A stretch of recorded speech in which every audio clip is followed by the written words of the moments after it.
So there you had the demolition.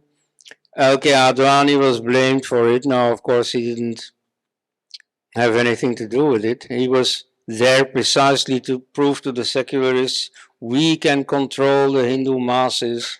This mosque is going to remain standing. The crowd thought differently. They had lost patience. They had lost patience with the BJP because the BJP was obviously not serious about the temple anymore. They had also lost patience with the Supreme Court, which had promised a verdict before 6 December and hadn't kept its word. The demolition, many of the Kar Sevaks were there, even today deny that there was any preparation. They say it was spontaneous. That I disagree with. For them, it may have been spontaneous. Because you see, demolishing this old dilapidated building is not so difficult if you know how to. So one RSS affiliated engineer and a few more, technical minded people went to inspect the site and identified the locations where you had to attach ropes so that you could easily pull it down. And this was also politically supported by one of the RSS leaders. Now here you see, this is a secret. The RSS is always very secretive. To me, they opened up because I had supported Ayodhya. I got, a lot more contact with them than other Western scholars. But nevertheless, I don't know how true it is what they tell me. And so I don't know who exactly was behind it. I know some who definitely were on the BJP line of not changing anything at the site or not demolishing, but I don't know who was on the side of the demolition except the person who was most explicit about it, namely Moropant Pingle. Of course, he's long dead. Most of this can't be found out anymore, at least not by interviewing the people concerned.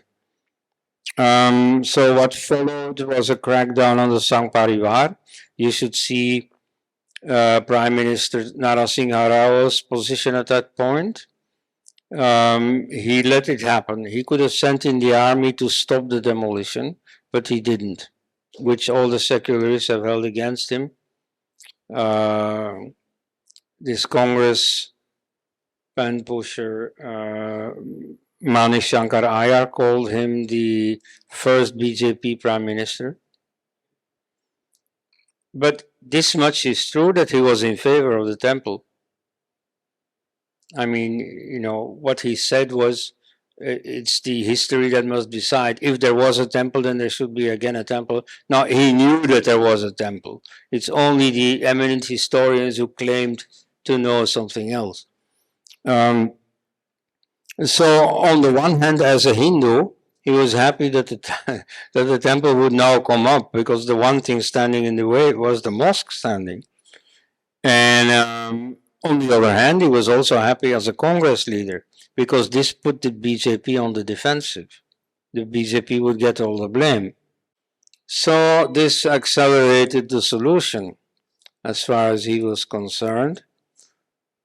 A very important point is that it saved thousands of lives. The demolition was objectively a very good thing. Because if there had not been a demolition, the Muslim community would have been egged on time and again by their most extreme leaders, but especially by the secularists, to show their attachment to the mosque and to agitate more and more street riots, more killings, and so on. So after the demolition, there was a bit of violence, even terrorist violence on the Muslim side, with the terrorist attacks in Mumbai on the 12th of March 1993. Which, by the way, was an internationally very important event because it created a new form of terrorism, where in one city you have simultaneous bombings at a number of different sites, which is later repeated in London, in New York, in Delhi, in Srinagar, and so on. So it's a very important event, but it killed only a few hundred. That's bad, of course, but that's better than what would have happened if the mosque building had remained standing.